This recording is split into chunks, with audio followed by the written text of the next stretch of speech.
ಸ್ನೇಹಿತರೆ, ಬೀಳಲಿರುವ ಮುತ್ತುಗಳ ಸರಣಿ ಶೀರ್ಷಿಕೆಯ ಮುಂದುವರೆದಂತೆ ಹೇಳಬೇಕು ಅಂದರೆ, ನಮ್ಮ ಹಿಂದೂಗಳಲ್ಲಿ ಅನಾದಿ ಕಾಲದಿಂದ ನಾನು ಹೇಳಿದಾಗೆ ಗಂಡು ಮಕ್ಕಳುಗಳನ್ನು ವಂಶೋದ್ಧಾರಕನಾಗಿ ದತ್ತು ಪ್ರಕ್ರಿಯೆ ಮುಖಾಂತರ ದತ್ತು ಅಂತೇಳಿ ತಗೊಂಡು ಸಾಕ್ತಾ ಇದ್ರು. ಆದರೆ ನಮ್ಮ ಭಾರತ ದೇಶದಲ್ಲಿ ಮುಸ್ಲಿಮ್ಸು, ಕ್ರಿಶ್ಚಿಯನ್ರು, ಪಾರ್ಸಿಗಳು ಇವರುಗಳು ದತ್ತು ತಗೊಳಕ್ಕೆ ಸಾಧ್ಯ ಆಗ್ತಾ ಇರಲಿಲ್ಲ. ಅವ್ರುಗಳೇನಾದ್ರು ದತ್ತು ತಗೋಬೇಕು ಅಂದರೆ ಅವ್ರುಗಳಿಗೆ ನಮ್ಮ ಬ್ರಿಟಿಷರು ನಿರ್ಮಿಸಿದಂಥ ಗಾರ್ಡಿಯನ್ಶಿಪ್ ಆ್ಯಂಡ್ ವಾರ್ಡ್ ಆ್ಯಕ್ಟ್ 1890ನೇ ಇಸ್ವಿನಲ್ಲಿ ಅವರು ನಿರ್ಮಾಣ ಮಾಡಿದಂಥ ಕಾನೂನಿನಡಿನಲ್ಲಿ ಮಕ್ಕಳುಗಳನ್ನು ನೋಡ್ಕೊಳ್ಳೋದಕ್ಕೆ ಮಾತ್ರ ಅವಕಾಶ ಕಲ್ಪಿಸಲಾಗ್ತಿತ್ತು. ಆ ಮಕ್ಕಳುಗಳನ್ನು ಅವರು ಪಾಲನೆ, ಪೋಷಣೆ, ರಕ್ಷಣೆ ಮಾಡ್ಬೋದಿತ್ತೆ ವಿನ ಅವ್ರದೇ ಸ್ವಂತ ಮಗು ಅಂತ ಹೇಳೋಕ್ಕಾಗ್ತಾ ಇರಲಿಲ್ಲ.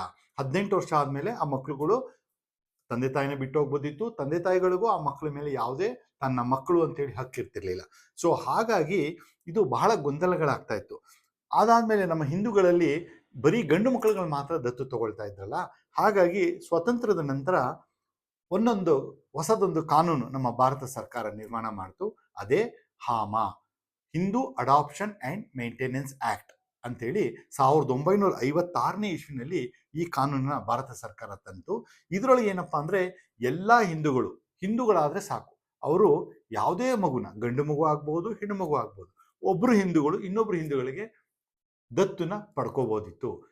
ಸೊ ಇದರಿಂದ ಲಿಂಗ ತಾರತಮ್ಯನ ನಾವು ನಿಲ್ಲಿಸ್ದಂಗಾಯಿತು ಅಂತೇಳಿ ಹೇಳಿದ್ರು. ಆದರೆ ಈ ಒಂದು ಅವಕಾಶ ಹಾಮ ಆ್ಯಕ್ಟಲ್ಲಿ ಅವಕಾಶ ನಮ್ಮ ಮುಸ್ಲಿಮ್ಸು, ಕ್ರಿಶ್ಚಿಯನು ಮತ್ತು ಪಾರ್ಸಿಗಳು, ಜ್ಯೂಸ್ಗಳಿಗೆ ಇರಲಿಲ್ಲ. ಸೊ ಇದರಲ್ಲಿ ಎಲ್ಲ ತುಂಬ ನ್ಯೂನತೆಗಳಿತ್ತು. ಹಾಗಾಗಿ ಹುಟ್ಕೊಳ್ತು ಹೊಸದಾದ ಕಾನೂನು, ಅದೇ ಬಾಲ ನ್ಯಾಯ ಕಾಯ್ದೆ 2000ನೇ ಇಸ್ವಿನಲ್ಲಿ. 2000 ಇಸ್ವಿನಲ್ಲಿ ಎಲ್ಲ ಭಾರತ ದೇಶದ ಎಲ್ಲ ಜಾತಿ ವರ್ಗದವರು ಒಂದೇ ಕಾನೂನು ಅಡಿನಲ್ಲಿ ಮಕ್ಕಳನ್ನ ದತ್ತು ತಗೊಳ್ಳಿ ಅನ್ನೋ ಒಂದು ಸದುದ್ದೇಶದಿಂದ ಭಾರತ ಸರ್ಕಾರದಲ್ಲಿ ಬಾಲ ನ್ಯಾಯ ಕಾಯ್ದೆ 2000 ಸ್ಥಾಪಿತ ಆಯಿತು. ಇದನ್ನೇ ಮುಂದೆ 2015ನೇ ಇಸ್ವಿನಲ್ಲಿ, ಹಾಗೆ 2021ನೇ ಇಸ್ವಿನಲ್ಲಿ ತಿದ್ದುಪಡಿ ಮಾಡಿ ಹೊಸದಾಗಿ ಮಾರ್ಪಾಡು ಮಾಡಿ ಮಕ್ಕಳನ್ನ ಕಾನೂನಾತ್ಮಕವಾಗಿ ದತ್ತು ತಗೊಳ್ಳೋದನ್ನ ಹೇಗೆ ಅಂತೇಳಿ ತಿಳಿಸ್ಕೊಟ್ಟಿದ್ದಾರೆ. ಹಾಗೆ ಈ ಬಾಲ ನ್ಯಾಯ ಕಾಯ್ದೆ ನಡಿನಲ್ಲಿ ಒಂದು ಅಂಗಸಂಸ್ಥೆಯಾಗಿ ಕಾರ ಅಂದರೆ ಸೆಂಟ್ರಲ್ ಅಡಾಪ್ಷನ್ ರಿಸೋರ್ಸ್ ಅಥಾರಿಟಿ, ಕಾರ ಅನ್ನೋ ಒಂದು ಅಂಗಸಂಸ್ಥೆ, ಅಧೀನ ಸಂಸ್ಥೆ ಇದು ಮಹಿಳಾ ಮತ್ತು ಮಕ್ಕಳ ಅಭಿವೃದ್ಧಿ ಇಲಾಖೆಯಲ್ಲಿ ಸ್ಥಾಪಿತಗೊಂಡಿದೆ. ಈ ಕಾರ ನಮ್ಮ ದೇಶದ ಎಲ್ಲ ದತ್ತು ಪ್ರಕ್ರಿಯೆಗಳನ್ನು ಆಗಾಗ ತನ್ನ ಅಧಿಸೂಚನೆಗಳನ್ನು, ನಿಯಮಗಳನ್ನು ಕಾಲಕ್ಕೆ ತಕ್ಕ ಹಾಗೆ ಹೊಸ ರೂಲ್ಸ್ಗಳನ್ನು ಬಿಟ್ಟು ಒಂದು ಕಾನೂನಾತ್ಮಕವಾಗಿ ದತ್ತು ಎಲ್ಲ ಜಾತಿ ವರ್ಗದವರಿಗೆ ಸಿಗೋ ಹಾಗೆ ಮಾಡಿದೆ. ಇದ್ರ ಬಗ್ಗೆ ಮುಂದಿನ ಶೀರ್ಷಿಕೆಯಲ್ಲಿ ನಾನು ತಿಳಿಸೋಕ್ಕೆ ಇಷ್ಟಪಡ್ತೀನಿ.